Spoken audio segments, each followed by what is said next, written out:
Hartlik goeiemôre, mag die Here u baie ryklik seën as die wonderlike doele in die hart en lewe ook so bereik.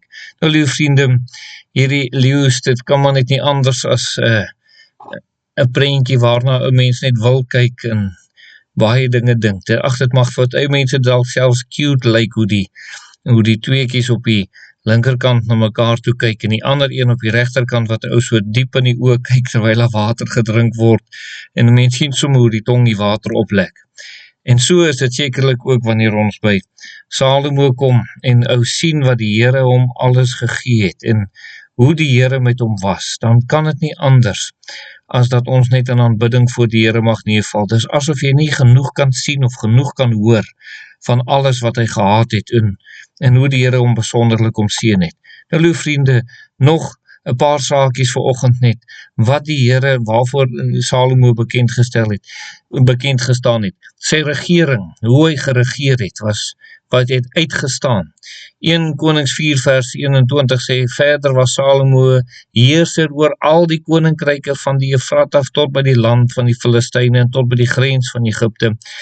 Hulle het belasting aangebring en Salomo gedien al die dae van sy lewe. 'n geweldige groot regering. En almal het aan hom belasting betaal. Liewe vriende, het die Here hom nie besonderlik met dit kom seën ook nie. Kind van die Here, so gee die Here ook sekerlik vir u oorwinning. En jy weet, wanneer ons die Here dien, is daar sake waaroor ons moet regeer. Daar is sake wat sekerlik God se eer dra en ons moet daaroor regeer. Ons moet dit handel, ons moet daarmee optree. En ons mag dit nie net los nie. Ons moet sorg dat die saak van die Here en sy werk altyd goed georganiseer en reg regeer word. In afhanklikheid natuurlik van die Heilige Gees van God.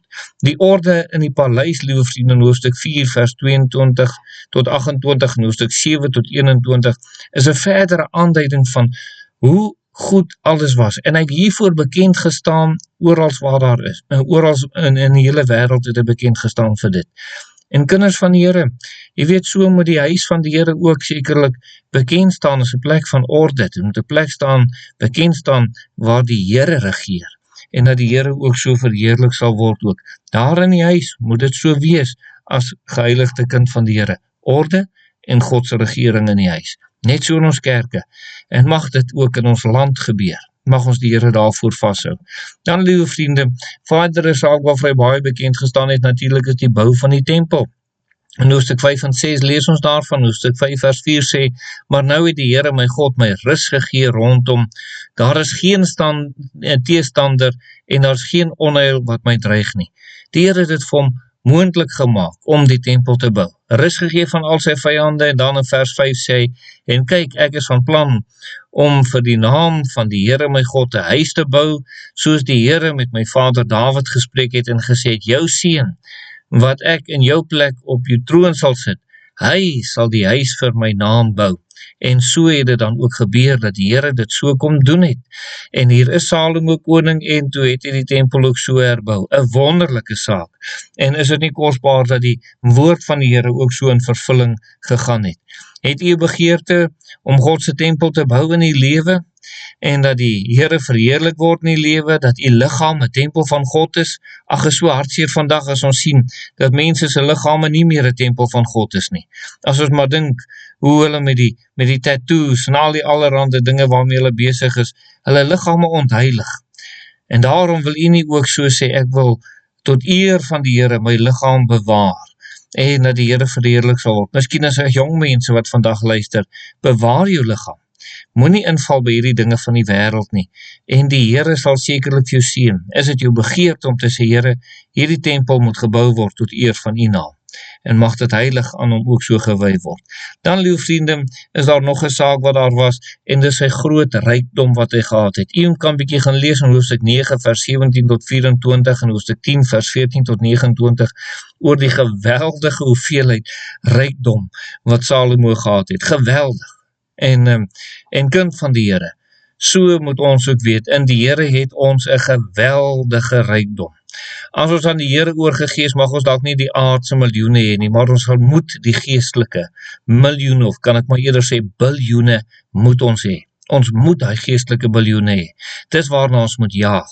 Ons moet oorvloedig wees in die geestelike goud en silwer wat daar is.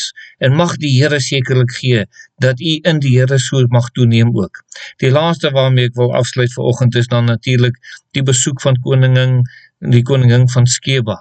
Ons lees daarvan in hoofstuk 10 vers 1 tot 13. Vers 1 sê: Toe die koningin van Skeba die gerig van Salomo hoor in verband met die naam van die Here, het sy gekom om hom met raaisels op die proef te stel. En liewe vriende, wat 'n wonderlike saak. Sy het gekom, hoe sy gehoor het wat die Here vir Salomo gedoen het, en sy het dit beproef en bevind dat dit alles is net soos wat dit is. Inteendeel, dit wat hulle haar vertel het, is nog minder as al die heerlikheid wat sy ervaar en gesien het ook.